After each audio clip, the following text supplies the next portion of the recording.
ମାଉସୀଙ୍କ ଝିଅକୁ ପ୍ରବଳ ପେଲିଲେ। 2 ଦିନ ଠିକ୍ ସେ ଚାଲି ପାରିଲାନି। ଶୁଣିଲେ ବୁଢ଼ା ଭାଣ୍ଡ ବି ଠିଆ ହୋଇଯିବ ଆଉ ଝିଅଙ୍କ ବିହାରୁ ପାଣି ବାହାରିବ। ଯଦି ଆପଣମାନେ ସବସ୍କ୍ରାଇବ୍ କରିନାହାନ୍ତି କରିଦିଅନ୍ତୁ। ମୁଁ ଯଦି ଆପଣଙ୍କର ଭାଣ୍ଡ ବିହାକୁ ହିଟ୍ କରାଉଛି ସେଇଭଳି ମୋର ବି ଜୋସ୍ ବଢ଼ାନ୍ତୁ। ମୋ ନାଁ କିଟୁ। ଆମ ଘରୁ କିଛି ଦୂରରେ ପଡ଼ୋଶୀ ମାଉସୀଙ୍କ ଘର। ତାଙ୍କ ସହ ଆମର ଭଲ ସମ୍ପର୍କ। ମାଉସୀ ବି ମୋତେ ବହୁତ ଶ୍ରଦ୍ଧା କରନ୍ତି। ପ୍ରାୟତଃ ତାଙ୍କ ଘରେ ଛୋଟବେଳୁ ଖେଳି ବଡ଼ ହେଇଛି। ତାଙ୍କର ଗୋଟେ ଝିଅ ଥିଲା ଯାହା ନାଁ ରିନୁ। ସେ ଦେଖିବାକୁ ବହୁତ ସୁନ୍ଦର।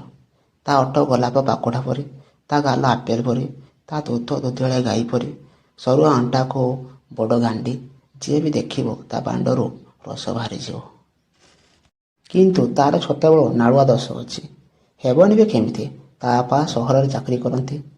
ଏହା ସୁଯୋଗରେ ମାଉସୀ ଅଲଗା ଲୋକ ସହ ସେକ୍ସ କରନ୍ତି।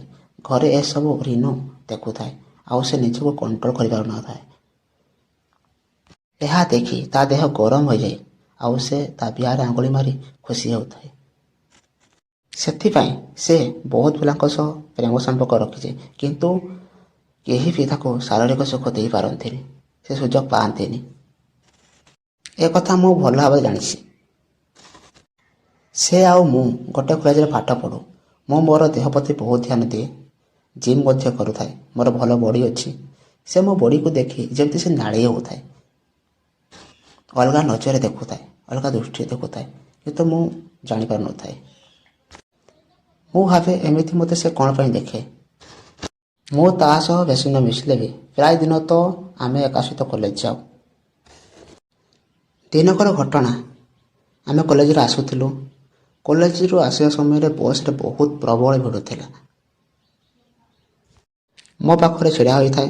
ବହୁତ ଭିଡ଼ ହେବା କାରଣରୁ ସେ ମୋ ଆଗରେ ଛିଡ଼ା ହୋଇଥାଏ। ମୁଁ ଯେତେ ଚେଷ୍ଟା କଲେ ବି ମୁଁ ସାଇଡ୍ ହୋଇପାରିଲିନି। ତା ବଡ଼ ଗାଣ୍ଡି ମୋ ମୁଷଳ ଭାଣ୍ଡରେ ଘଷି ହେଉଥାଏ। ତା ବଡ଼ି ମୋ ବଡ଼ି ଘଷି ହେଉଥାଏ। ଠେଲାଫେଲା ଭିତରେ ମୋ ହାତ ତା ବଡ଼ ବଡ଼ ନରମ ଦୁଧରେ ବାଜୁଥାଏ। ମୋ ଦେହ ଖାଲି ସେହଣାରେ ଖେଳି ଯାଉଥାଏ। ମୁଁ ଯେତେ ମୋ ଭାଣ୍ଡକୁ ସାଇଡ୍ କରୁଥାଏ ସେ ତା ଗାଣ୍ଡିକୁ ସେତେ ମୋ ଭାଣ୍ଡ ପାଖକୁ ଆଣୁଥାଏ। କିଛି ସମୟ ପରେ ଆହୁରି ଭିଡ଼ ହେଲା। ସେ ବାଧ୍ୟ ହୋଇ ମୋ ପଟକୁ ମୁହଁ କରି ଛିଡ଼ା ହେଲା। ଏବେ ମୋ ଅବସ୍ଥା ପୁରା ଖରାପ ହୋଇଗଲା। ପୁଣି ତା ବଡ଼ ବଡ଼ ଦୁଧ ମୋ ଛାତିରେ ଘଷି ହେଉଥାଏ। ତା ବିହା ଆଉ ମୋ ଭାଣ୍ଡ ଘଷି ହେଉଥାଏ। ତା ବିହାର ଗରମକୁ ମୋ ଭାଣ୍ଡ ଅନୁଭବ କରୁଥାଏ।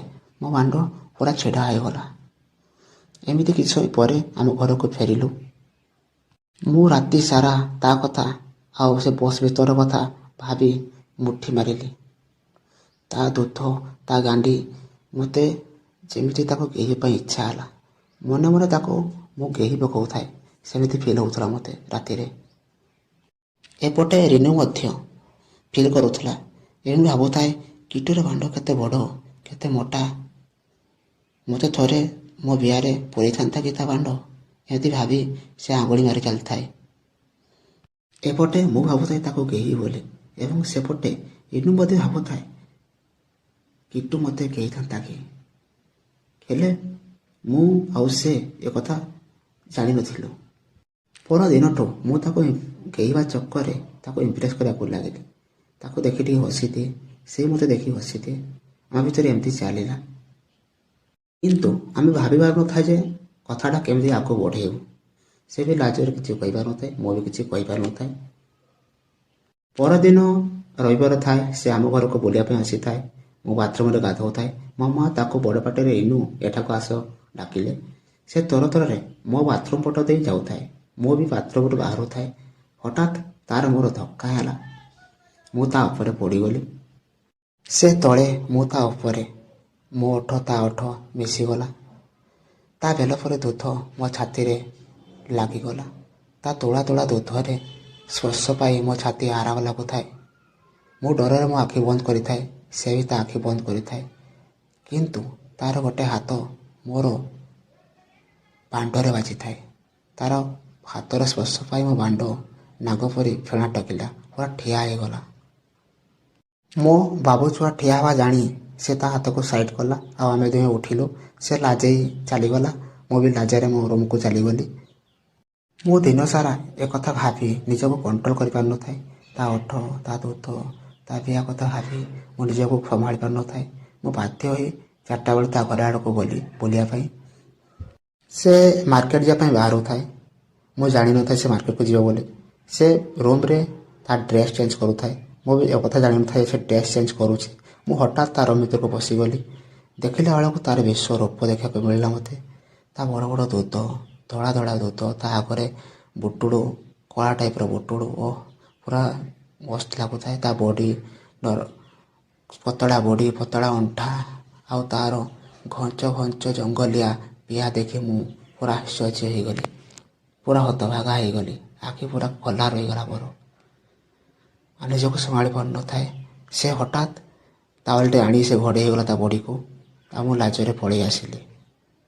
ସେ ମୋ କଥା ରାତି ସାରା ଭାବି, ମୋ ଛାତି, ମୋ ବାଣ୍ଡ କଥା ଭାବି ନିଜକୁ ସମ୍ଭାଳି ପାରୁନଥାଏ। ମୁଁ ବି ତାର ଦୁଧ ଗାଣ୍ଡି ଦେଖି ମୁଁ ନିଜକୁ ସମ୍ଭାଳି ପାରୁନଥାଏ ଆଉ ନିଜକୁ କଣ୍ଟ୍ରୋଲ୍ କରିପାରୁନଥାଏ। ଆମେ ସୁଯୋଗର ଅପେକ୍ଷାରେ ଥାଏ। ମୁଁ ତାକୁ ଏ କଥା କେବେ କହିବି ଯେ ମୋତେ ଗେହ୍ୟାକୁ ଦେ, ଆଉ ସେ ବି ସୁଯୋଗର ଅପେକ୍ଷା ଥାଏ ଯେ ମୋତେ ସେ କହିବ ଯେ ମୁଁ ତାକୁ ଗେହେ ଏ କଥା। କିନ୍ତୁ ପରଦିନ ମାଉସୀ କୌଣସି ଏକ ସମ୍ପର୍କୀୟ ବାହାଘରକୁ ବାହାରିଲେ। ରିନୁ ଆଉ ମୋର ଏକ୍ଜାମ୍ ଥିଲାରୁ ରିନୁ ଯାଇପାରିଲା ନାହିଁ ବାହାଘରକୁ। ମାଉସୀ ଗଲାବେଳେ ମୋତେ ରିନୁର ଦେଖାଶୁଣା କରିବା ପାଇଁ କହିଲେ। ମୁଁ ଦିନସାରା ତାଙ୍କ ଘରେ କଟେଇଲି। ଦେଖୁ ଦେଖୁ ରାତି ପାଇଗଲା। ଆମେ ଖାଇସାରି ଦୁହେଁ ଟିଭି ଦେଖୁଥାଏ। ଟିଭିରେ ଗୋଟେ ପିକ୍ଚର ଲାଗିଥାଏ ମଡର 2। ଆମେ ସେ ଫିଲ୍ମଟିକୁ ଦେଖୁଥାଉ। ବାହାର ପଟୁ ପବନ ବହିବାର ଶବ୍ଦ ଶୁଣାଗଲା, ଘଡ଼ଘଡ଼ି ମାରିବାର ଶବ୍ଦ ଶୁଣାଗଲା। ଠିକ୍ ସେତିକିବେଳେ ମଡର 2ର ସିନ୍, ରୋମାନ୍ସ ସିନ୍ ପରଦାରେ ଦେଖାଗଲା, ଟିଭିରେ ଦେଖାଗଲା। ଆମେ ଦେଖି ରହିଲୁ ସେ ଟିଭିକୁ।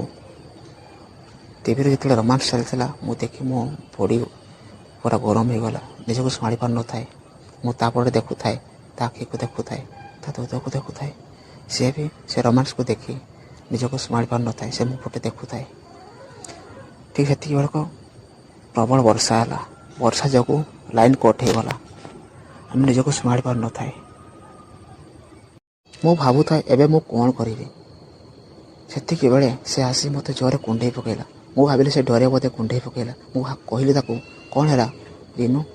ସେ କହିଲା, ମୁଁ ଆଉ ସମ୍ଭାଳି ପାରୁନି। ମୁଁ ତୋତେ ଦେଖିଲେ, ତୋ ଛାତିକୁ ଦେଖିଲେ ମୋତେ କ'ଣ ହେଇଯାଏ। ଆଉ ତୋ ବାଣ୍ଡ କଥା ଭାବି ମୁଁ ଡେଲି ରାତିରେ ମୁଁ ଆଙ୍ଗୁଳି ପୁରାଏ। ମୁଁ ଆଉ ସମ୍ଭାଳି ପାରୁନି। ମୋତେ କର ପିଟୁ, ମୋତେ ଗେହ। ମୋ କଥା ଶୁଣି ତା ବଡ଼ ବଡ଼ ଦୁଧକୁ ଦବେଇ ଚାଲିଲି। ତା ଦୁଧକୁ ଚଢ଼ି ଚାଲିଲି। ତା ଓଠ, ତା ଚୁଟିକୁ ଆଉଁସି ପୁରା ରୋମାନ୍ସ କଲି। ନିଜକୁ ସମ୍ଭାଳି ପାରିଲିନି। ମୋ ବାଣ୍ଡ ଠିଆ ହେଇଗଲା। ମୁଁ ତାକୁ ଉଠେଇ ନେଇ ବେଡ଼୍କୁ ଗଲି। ବେଡ଼୍ରେ ଶୋଇ ପୁରା ରୋମାନ୍ସ କଲି। ତା ବଡ଼ ବଡ଼ ଦୁଧ, ତା ପେଟ ନାଉଳିରେ ମୁଁ କିସ୍ କଲି। ତା ବଡ଼ିର ସବୁ ଡ୍ରେସ୍କୁ ଖୋଲିଦେଲି ଆଉ ତାର ସେ ଚୁଟିକୁ ଆଉଁସି, ତା ବିହା ତଳକୁ ଆଉଁସି ଚାଟି ତାକୁ ହିଟ୍ କରାଇଲି। ସେ ଖାଲି କରୁଥାଏ। ମୋତେ ଜୋରରେ ଜାବୁଡ଼ି ଧରିଥାଏ ଆଉ ତା ନିଜ ଦୁଧକୁ ସେ ନିଜେ ଚିପି ଚାଲିଥାଏ। ମୁଁ ତାର ଜଙ୍ଘକୁ ଆଉଁସି ଜଙ୍ଘରେ କିସ୍ ମାରି ତାକୁ ଆହୁରି ହିଟ୍ କରାଉଥାଏ। ମୋ ବାଣ୍ଡ ପୁରା ଠିଆ ହେଇଗଲା ଆଉ ମୋ ବାଣ୍ଡକୁ ଧରି ସେ ହଲେଇବାକୁ ଲାଗିଲା ଆଉ ସେ ଚୋଇବାକୁ ଚେଷ୍ଟା କଲା। ମୁଁ ତାକୁ ଦୁଇଥର ଚୋହେଇ ତା ମୁହଁରେ। ମୁଁ ଭାବିଲି ଆଉ ହବନି ସମ୍ଭାଳି, ଏବେ ଖୋଲ, ବିହାରେ ପୁରେଇବି ତମ ତା ଦୁଇ ଜଙ୍ଗକୁ ଫାଳି ମୋ ବାଣ୍ଡ ତା ବିହାରେ ପୁରେଇ ଦେଲି। ଟାଇଟ୍ ଲାଗୁଥାଏ। ଧୀରେ ଧୀରେ କରି ତାକୁ ପୁରେଇଲି। ସେ କୋତେ କାଟୁଛି ମୁଁ କୋତେ ପୁରେଇ ଚାଲିଥାଏ। କିଛି ସମୟ ପରେ ତାର ବିହା ଠିକ୍ ସିଲ୍ଟି ଫିଟିଗଲା ଆଉ ମୁଁ ତାକୁ ଜୋରରେ ଗେହିବାକୁ ଲାଗିଲି ଆଉ ସେ ଖାଲି ଓଃ କରୁଥାଏ। ମୁଁ ବି ଓଃ କରି ଗେହି ଚାଲିଥାଏ ତାକୁ। ପ୍ରବଳ ଗେହିଲି, ରାତି ସାରା ଗେହିଲି। ଆଉ ସେତିକି ଯେହେତୁ ତା ବିହାର ସିଲ୍ ଫିଟି ନଥିଲା, ପ୍ରଥମ କରୁଥିଲି ଯେ ତାକୁ ବହୁତ କଷ୍ଟ ହେଉଥିଲା, ହେଲେ ବି ତାକୁ ଜୋରରେ କରି ଚାଲିଥାଏ।